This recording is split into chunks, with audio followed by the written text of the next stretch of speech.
إن الحمد لله نحمده ونستعينه ونستغفره ونستهديه ونعوذ بالله من شرور أنفسنا وسيئات أعمالنا من يهده الله فلا مضل له وما يضلل فلا هادي له نشهد أن لا إله إلا الله وحده لا شريك له وأن محمدا عبده وحبيبه وخليله صلى الله عليه وآله وسلم.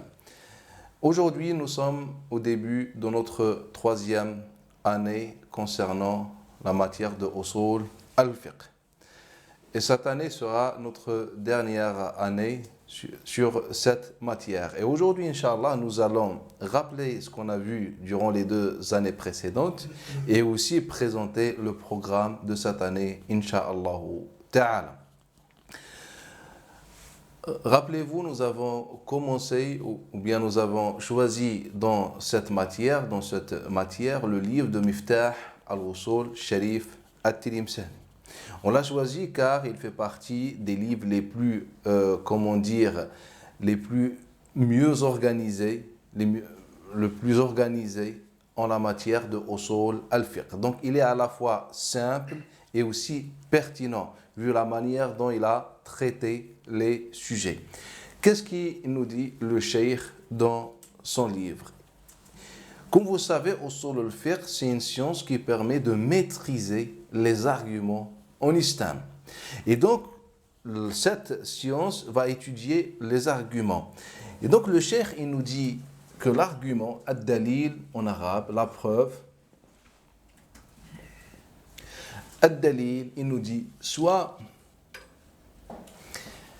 dalilun bi nafsihi, c'est un argument par lui-même, soit mutadamminun lid-dalil. Mutadamminun lid-dalil. Soit il contient en lui une preuve. Donc la preuve, elle est soit indépendante par elle-même, soit elle contient en vérité une preuve. Et elle, normalement, ce n'est pas une preuve, mais elle contient une preuve. Il nous dit ad-dalilu bi nafsihi. Il nous dit imma aslun bi nafsihi, imma lazimun an al-asl. L'asl, c'est-à-dire, il nous dit que cette preuve qui est indépendante, soit elle représente elle-même un fondement, un argument indépendant, soit cette preuve dépend d'une autre preuve. Et là, ça nous donne encore 2 catégories. Il nous dit wal aslu bi nafsihi. Il nous dit soit il est naqli, soit il est aqli, soit il est rationnel, soit c'est un argument de texte. Donc on va commencer par al-aqli, l'argument rationnel. Donc c'est ce qu'on a vu à la première année. Et deuxième, il est naqli. Donc en tant que chercheur des statuts des jugements en islam, je dois maîtriser les arguments. Et cette science nous dit que l'argument a 2 catégories. Soit il est argument, soit c'est un argument indépendant, soit il contient un argument.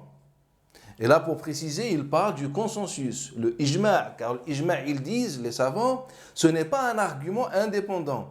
Mais le fait que la Ummah est d'accord sur un principe, sur une pratique, cela veut dire que cette Ummah, si elle s'était mise d'accord, c'est qu'elle avait une preuve. C'est pourquoi on dit il contient une preuve. Ensuite, l'argument indépendant, soit il est fondamental ou bien par lui-même, c'est un argument, soit il dépend en vérité d'un autre argument. Ici, il parle par exemple du raisonnement par analogie.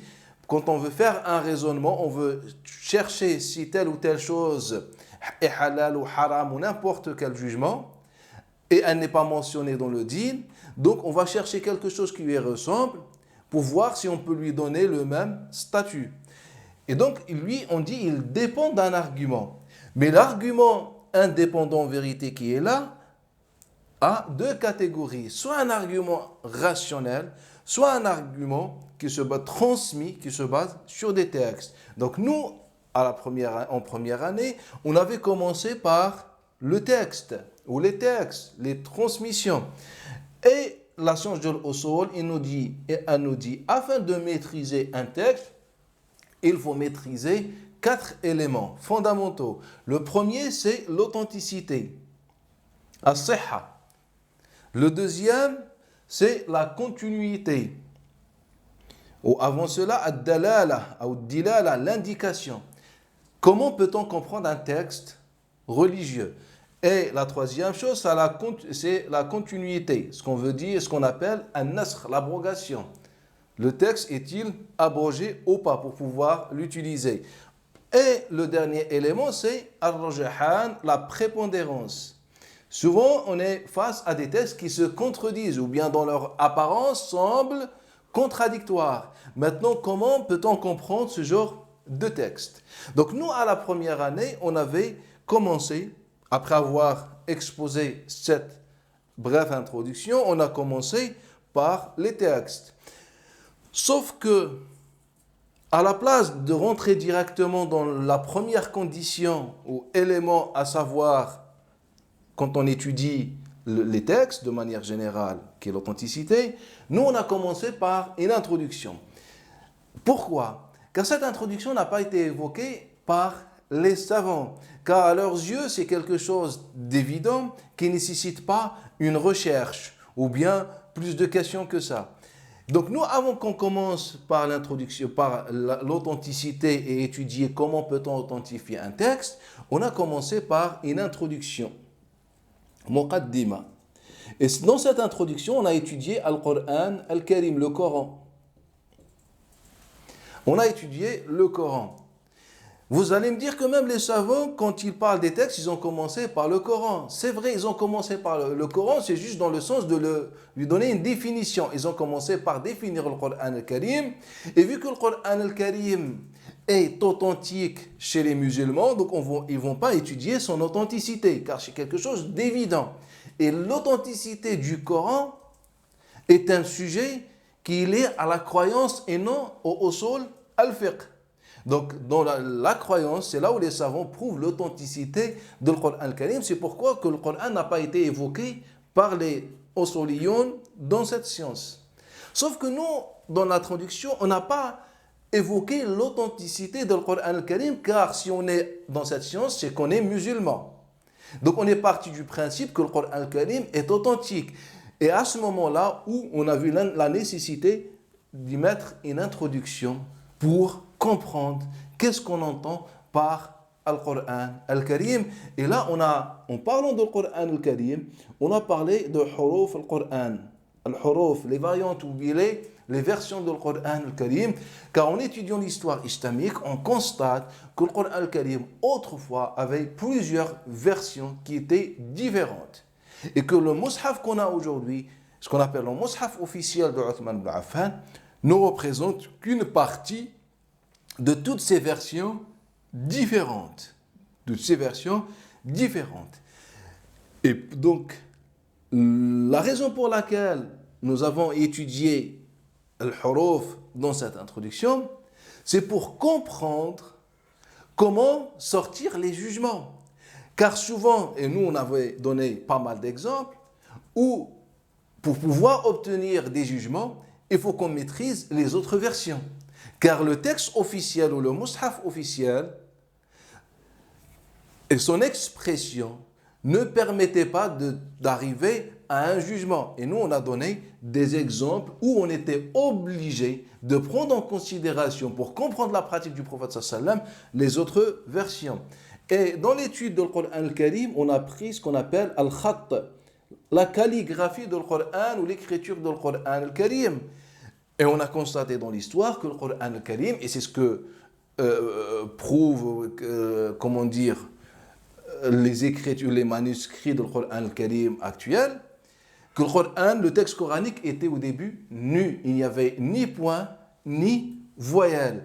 Et quand en étudiant ce point, on s'est rendu compte que les musulmans au 1er siècle, lorsqu'ils voulaient écrire déjà le mushaf qu'on a actuellement, le mushaf officiel, là on parle déjà uniquement du mushaf officiel de Uthman, ils avaient du mal à lire les textes et les versets. Et c'est pourquoi on a trouvé pas mal de débats sur comment lire des sourates. Comment lire des mots, comment lire des expressions. Et là, on a donné pas mal des exemples dans lesquels les musulmans n'étaient pas d'accord. Sauf qu'au final, en adoptant ce qu'on appelle les récitations des récitateurs, ce qu'on appelle les 7 ou les 10 récitations connues, on était obligé, ou bien en adoptant ces récitations, on a tout simplement rejeté indirectement les autres lectures du Mus'haf officiel, et là, sans parler des autres versions. Donc nous, on est rentré dans ce sujet, on a essayé d'exposer ce sujet et voir comment l'écriture du Coran al-Karim a été effectuée, les débats, les endroits où les musulmans ont débattu dans le Coran al-Karim, etc. On a donné pas mal d'exemples. Ensuite, on a parlé de ce qu'on appelle le miracle, al-mu'jiza. Qu'est-ce que le miracle du Coran al-Karim? Le miracle du Coran al-Karim se porte sur quel point? Et donc, après avoir exposé les avis des musulmans, on avait deux avis fondamentaux. Le premier avis, c'est l'avis qu'adoptait l'ensemble ou beaucoup de Mu'tazila, c'est que le Coran al-Karim, en vérité, c'est un message divin, mais en vérité, le Coran al-Karim, en lui, n'a pas de miracle. Le miracle, c'est que les non-musulmans ou les ennemis du Coran sont incapables à reproduire ce qui est semblable au Coran al-Karim. C'est-à-dire qu'Allah Ta'ala les a empêchés.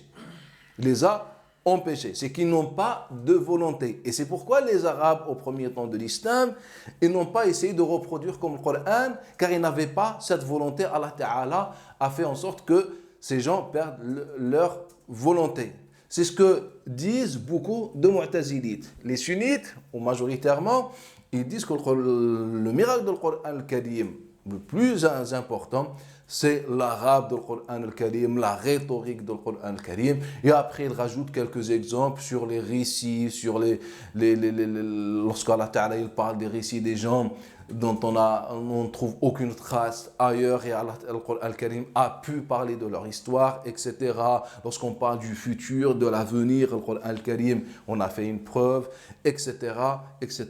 Et donc, nous, après, on a exposé, en se basant sur le Coran al-Karim, ce qui est miracle selon le Coran al-Karim, et on a donné pas mal d'exemples. Donc on a commencé par cette introduction avant qu'on commence par l'authenticité. Et dans l'authenticité, les savants ils disent pour pouvoir authentifier un texte, il faut étudier deux points. Le premier point, c'est le transmetteur, al-rawi. Et le deuxième point, c'est al-riwaya, la transmission. Pour étudier al-rawi, ils nous disent, quand on veut étudier al-rawi, il faut s'assurer que le rawi réunisse deux conditions. La première condition, c'est ce qu'on appelle al-adala, si vous voulez, la piété, ou l'acceptation en matière de iman, etc. Et deuxième chose, c'est al-dabt, la maîtrise. C'est les deux conditions que chaque transmetteur doit remplir pour dire qu'il est accepté. Une fois il a réuni les deux conditions, on va voir le deuxième élément à connaître pour pouvoir parler de l'authenticité.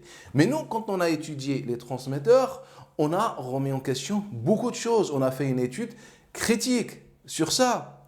On a expliqué que quand on parle de la piété ou accepter un transmetteur en matière de iman, etc., de bonne conduite, etc., on a constaté des problématiques. La première chose qu'on a constaté, c'est que beaucoup de transmetteurs ont été validés en fonction de leur position dogmatique.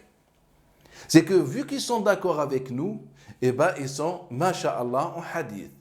Et vu qu'ils ne sont pas d'accord avec nous, eh ben, ils sont menteurs, pervers, ils ne sont pas acceptés en science du hadith. Et on a donné pas mal d'exemples. Deuxième chose, c'était d'ailleurs, qu'est-ce que la piété? Quand on parle de la piété, qu'est-ce qu'on entend par la piété? Déjà, on a un problème qui est plutôt dogmatique, coranique. Qu'est-ce que la piété? Déjà, pour dire que tel ou tel transmetteur est pieux, qu'est-ce qu'on entend par la piété? Et la troisième chose qui était la plus grave, c'est qu'au-delà de ces deux petits points, deux premiers points, en fait, on était dans une époque où certains savants avaient bénéficié de la protection des régimes, alors que d'autres, on leur a déclaré la guerre. Et c'est pourquoi aujourd'hui, ou bien même depuis le deuxième siècle, quand on voulait parler des transmetteurs, on n'avait pas le choix que de dire que tel ou tel transmetteur est bon. Pourquoi? Car personne n'osait le critiquer à son époque. Pourquoi? Car il bénéficiait de la protection du régime. Et on a donné pas mal d'exemples. Et en même temps, d'autres transmetteurs critiqués par tout le monde. Donc nous, à la fin du deuxième siècle, quand on voulait, c'est-à-dire pas des savants du hadith, quand ils ont répertorié ces transmetteurs, ils se sont retrouvés avec pas mal de critiques sur certains transmetteurs. Mais pourquoi ces critiques-là? Car le régime voulait que les gens rejettent ces transmetteurs. Et donc, nous, on a donné aussi pas mal d'exemples sur ce point pour expliquer que la première condition que les transmetteurs doivent remplir n'est pas fiable, il faut la revoir autrement. Après, on a proposé une autre approche. Deuxième condition, ce qu'on appelle adapt, c'est que le contre-transmetteur doit remplir aussi cette condition, la maîtrise de l'hadith. Et adapt par deux moyens. Premier moyen, la mémorisation, ce qu'on appelle al-hifd, et deuxième moyen, c'est l'authenticité du manuscrit ou du recueil. C'est qu'autrefois, les transmetteurs avaient des recueils, leur propre recueil du hadith, ce qu'on appelle al-kitab, le livre. Donc quand on veut étudier un transmetteur, nous on a expliqué qu'il faut, c'est une notion du hadith classique, qu'il faut qu'il réunisse les deux conditions, la maîtrise et al-kitab. Sauf que nous, en étudiant ce point, on a prouvé par des preuves historiques, des témoignages, qu'au 1er siècle jusqu'au 2e siècle, rares les transmetteurs qui mémorisaient al-hadith, contrairement à ce qu'on a toujours appris. On a toujours appris que les transmetteurs musulmans sont connus par la mémoire, par la mémorisation, etc.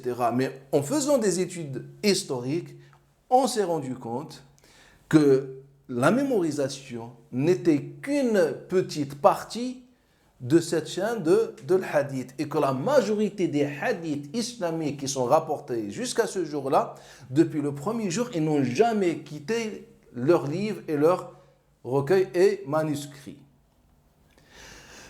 Après, en étudiant la question des livres, on s'est rendu compte que les livres étaient rédigés en deux étapes. La première étape, c'est l'étape Omeyyade, et la deuxième, c'est l'étape de Bani Abbas.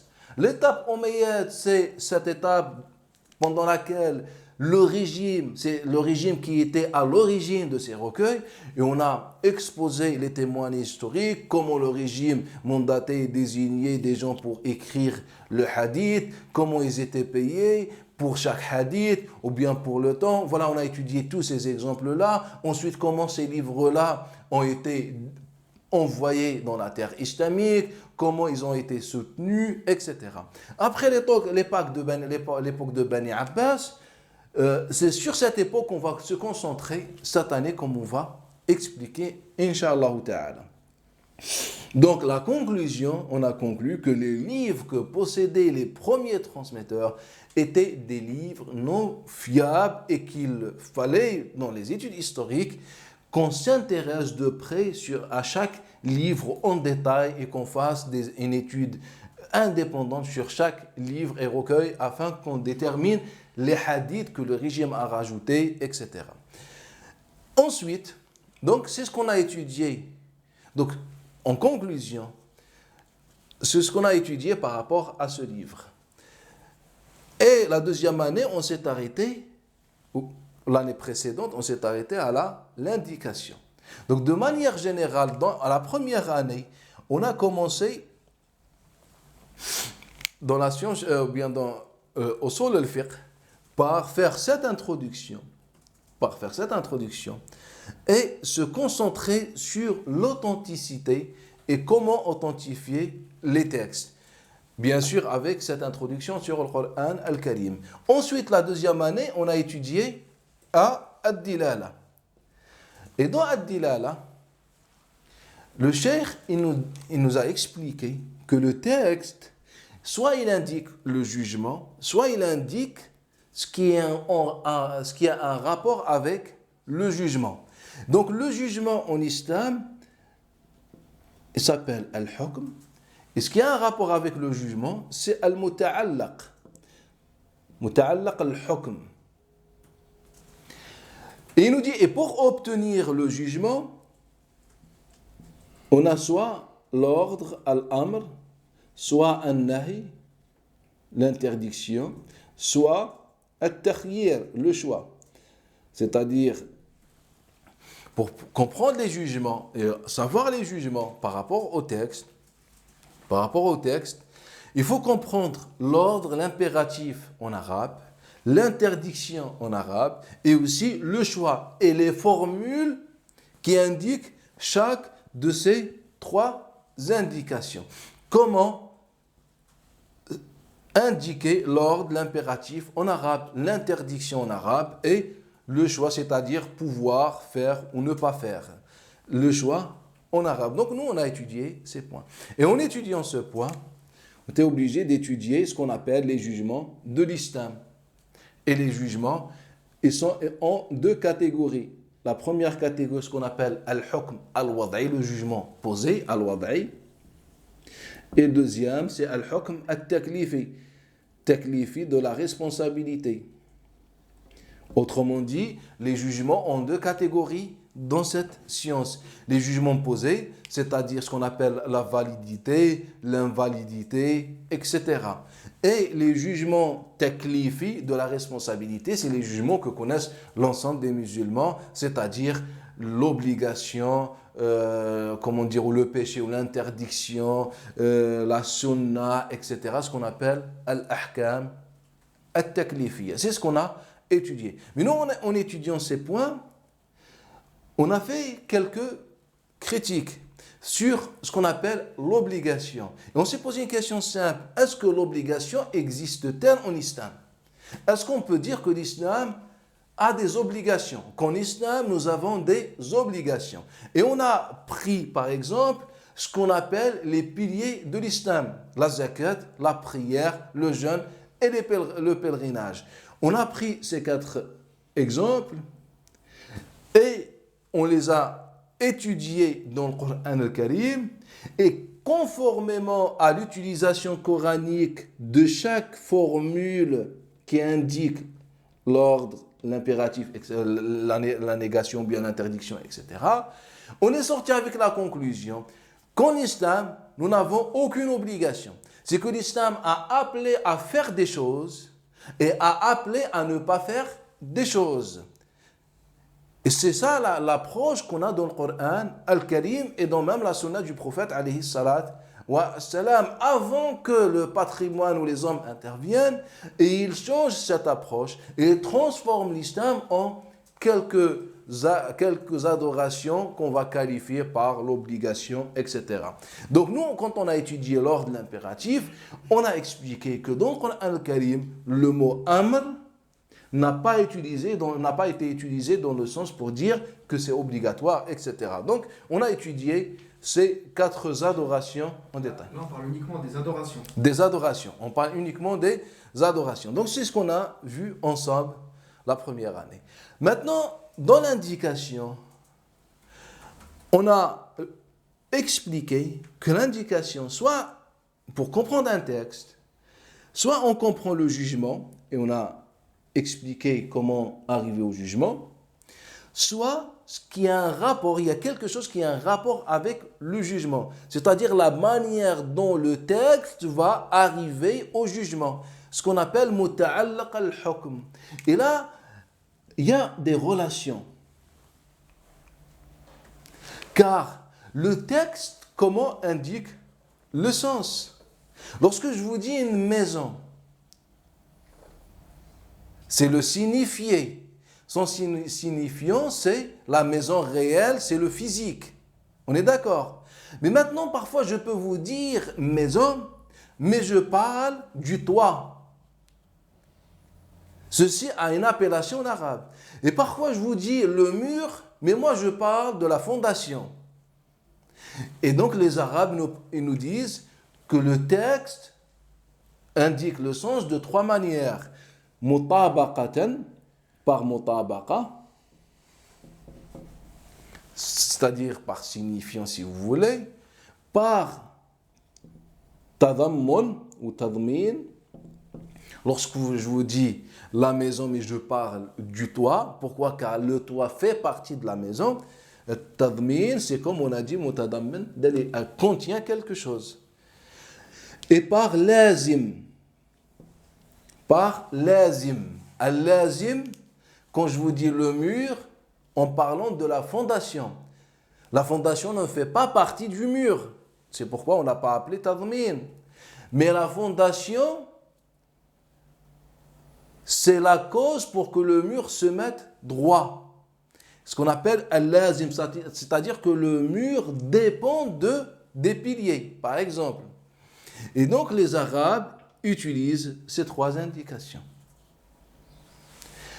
Et parfois ils disent al-mantuq, toujours le signifiant, al-mafhoum, le contresens, qui a un rapport avec tadmin, et al-aql, l'indication rationnelle. L'indication rationnelle, car lazim, ce qui dépend, c'est rationnel. Quand je vous dis le mur et que vous comprenez la fondation, ce n'est pas ma phrase ou mon expression qui a indiqué la fondation, mais c'est le lien que la raison fait. Et donc c'est pourquoi on appelle ça al-aqli. Donc nous avons étudié la deuxième année ensemble ce point. Ensuite, il nous a expliqué que le texte arabe, soit il a un sens unique, et on appelle ça un nas, et il est clair, sans équivoque, personne ne peut diverger sur son sens, on appelle ça un nas, il est clair. Et parfois il n'est pas nas, il est mujmal. Bien sûr, sur chaque point, on a fait une explication et des exemples. Ensuite, on a le mujmal. Le mujmal, c'est-à-dire il est équivoque. Il y a plusieurs possibilités. Et là, le cheikh, il nous a donné les causes de l'ijmal. Pourquoi l'ijmal existe-t-il en arabe? Pourquoi en arabe, et même dans le Coran, il y a des mots, des expressions qu'on ne va pas comprendre, qu'on trouve ambiguës. Et là, il nous a expliqué. Parmi les explications, ce qu'on appelle at-taqdim et at-ta'khir. Parfois, on trouve des mots à la fin de la phrase, alors qu'ils sont censés être au début de la phrase. En les lisant à la fin, on ne va pas comprendre le sens. Et nous, on a beaucoup étudié ce point, on a donné pas mal d'exemples. On a pris des versets que les gens les comprennent d'une façon, alors qu'en appliquant cette règle, on va les comprendre d'une autre manière.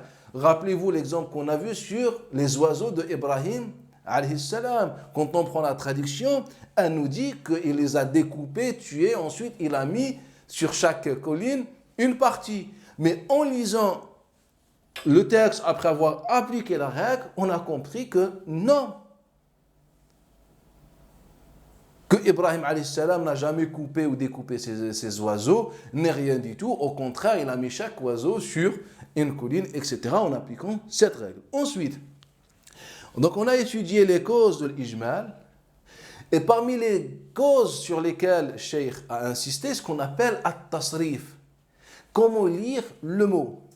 Sauf que le Cheikh, il n'a donné qu'un exemple ou deux sur le hadith. Et d'ailleurs, c'est ce que l'ensemble des savants de l'usul ont fait avant et après lui. Il donne un exemple ou deux dans le hadith. Mais nous, on a dit que cette cause touche même Al-Qur'an, Al-Karim. Et c'est pourquoi on avait fait au début l'introduction sur le Qur'an al-Karim. Et on a expliqué que le Coran al-Karim, le texte coranique, quand il était nu, c'était une cause de l'ambiguïté. Et on a donné pas mal d'exemples. Lorsque Allah Ta'ala dans Surat Al-A'raf, il nous parle du chameau jusqu'à ce que le chameau pénètre dans le trou de l'aiguille. C'est ce que la traduction dit. Pourquoi elle se base sur le mot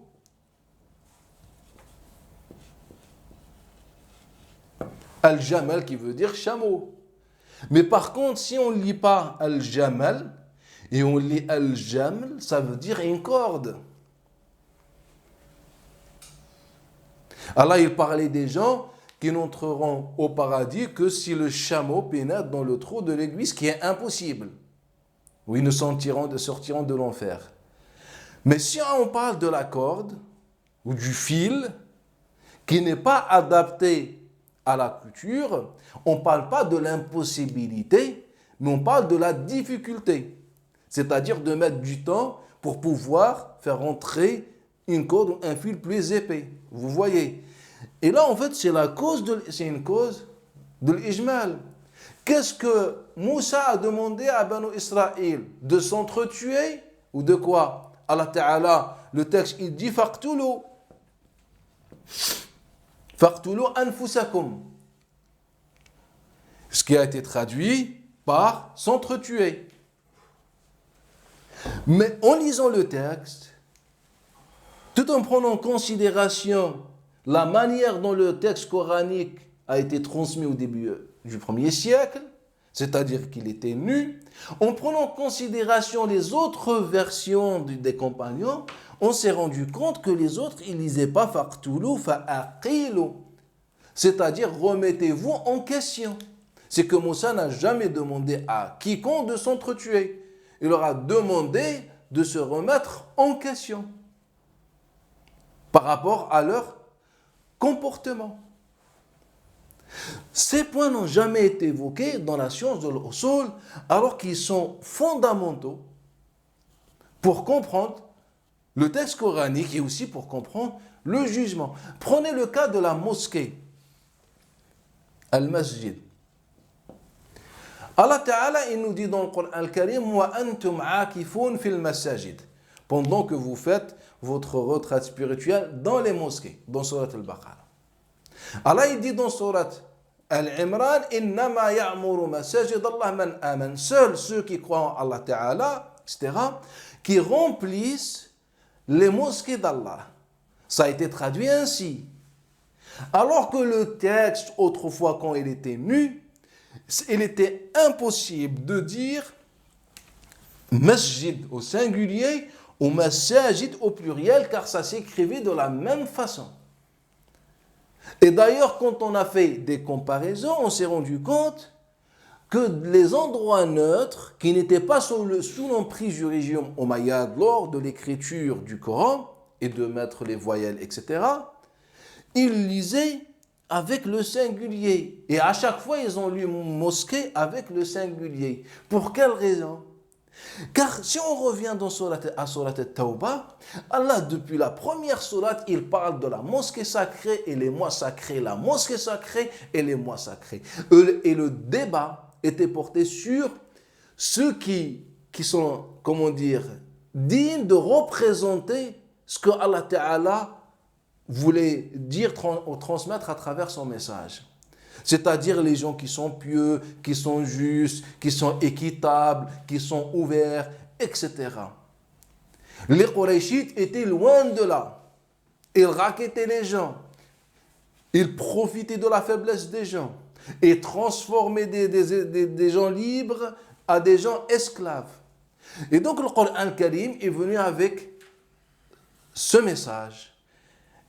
Et il nous dit que seuls les vrais croyants qui remplissent la mosquée sacrée. Et d'ailleurs, même certains récitateurs des endroits neutres, ils disaient, lorsqu'Allah Ta'ala, il dit dans Surat al-Baqarah, wa antum aakifun, en parlant de la retraite spirituelle dans la mosquée, il parle de la mosquée sacrée et pas d'une autre mosquée. Et d'ailleurs, la Umrah, ce qu'on appelle l'Umrah, le pèlerinage, pourquoi Allah Ta'ala a-t-il appelé Umrah Umrah? Posez cette question autour de vous.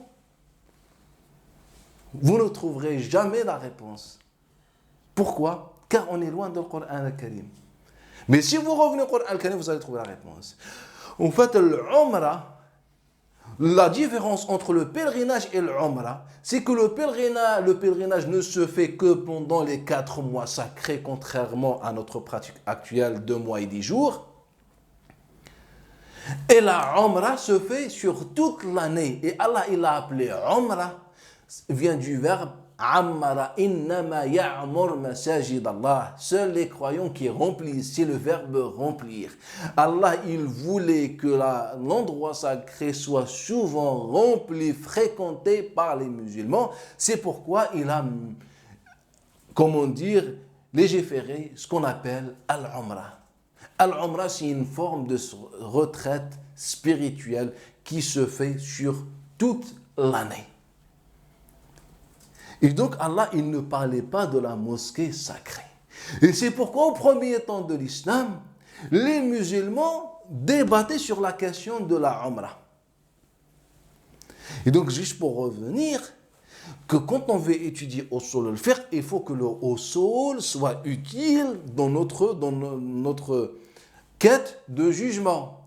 Alors que généralement, souvent les exemples que les savants ont donnés, ce sont les exemples qui ont été déjà donné par les premiers savants de l'Usul, comme l'imam Abu al-Hussein al-Basri, ou juste avant lui le Shafi'i, ou les premiers savants. Ils ont été repris ces exemples-là. Jusqu'à ce jour-là, on étudie les mêmes exemples.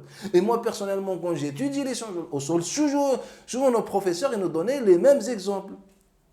Et quand vous prenez les livres, vous retrouvez les mêmes exemples qui ont été écrits les 7e, 8e siècle, avant, après, c'est les mêmes exemples. Et nous, à travers ce programme, on a essayé d'apporter quelque chose. Et là, par exemple, parlons de l'ambiguïté. Les causes que les savants donnent sur l'ambiguïté, qui mènent à l'ambiguïté, en vérité, ne touchent qu'une petite, minime partie des jugements islamiques. Et la plus grosse partie, si on peut dire, déjà dans la cause qu'on a proposée nous. Et pourquoi on ne revoit pas la manière dont le Coran al-Karim a été habillé, c'est-à-dire les points, les voyelles, etc. Car les premiers musulmans ont divergé pratiquement sur chaque texte coranique. Et là, à travers ces exemples, et nous, dans le cours, on avait donné encore plus d'exemples. Ensuite, le troisième texte, ou bien le troisième point, il nous dit... Les chouïrs nous disent que le texte, soit il a un sens unique, ce qu'on appelle un nas, soit il a plusieurs possibilités, on ne sait pas laquelle, donc on va chercher comment comprendre le texte, on appelle ça le mujwal, soit il n'a que deux sens, dont l'un des deux est prépondérant, est apparent. Et là, les savants, ils l'appellent al-zahir. Donc il a deux sens, dont l'un des deux est apparent, c'est-à-dire plus présent, plus prépondérant. Et ça, on appelle ça al-Zahir. Et la première chose que le cheikh va évoquer, ce qu'on appelle al-Am, le texte général, la généralité dans les textes. Et nous, on s'est arrêté à ce point. Voilà ce qu'on a vu ensemble durant les 2 années précédentes. Cette année, nous allons reprendre avec ce point, toujours en adoptant la même méthodologie, c'est-à-dire d'expliquer les choses selon ce que les savants ont dit, d'avoir le même ordre que les savants ont donné, afin de maîtriser la science de l'usul telle qu'elle est. Ensuite, on fait une étude ensemble, critique, sur ce qui a été dit, et si on trouve ou on constate que certaines choses manquent, on les aborde ensemble. Donc cette année, Inch'Allah Ta'ala, nous allons finir l'indication. Ensuite, nous allons attaquer l'abrogation et ce qu'on appelle la prépondérance. Ce qu'on va étudier, c'est ce qu'on va finir au début de cette année, Inch'Allah Ta'ala. Ensuite, on va s'attaquer aux arguments lazim an al-asl, ce qu'on appelle l'argument rationnel. Nous allons étudier al-qiyas, l'histoire de l'qiyas, comment le qiyas a été pratiqué, et d'ailleurs, le jugement de l'qiyas, au final, existe-t-il? Car les musulmans ne sont pas d'accord sur ce qu'on appelle al-qiyas. Nous allons étudier al-ijma', et donc après avoir fini ça, notre premier sujet, ça sera al-ijma', le consensus. Qu'est-ce que le consensus? Quelle est l'histoire du consensus? Qui sont les savants ou les partis à l'origine du consensus?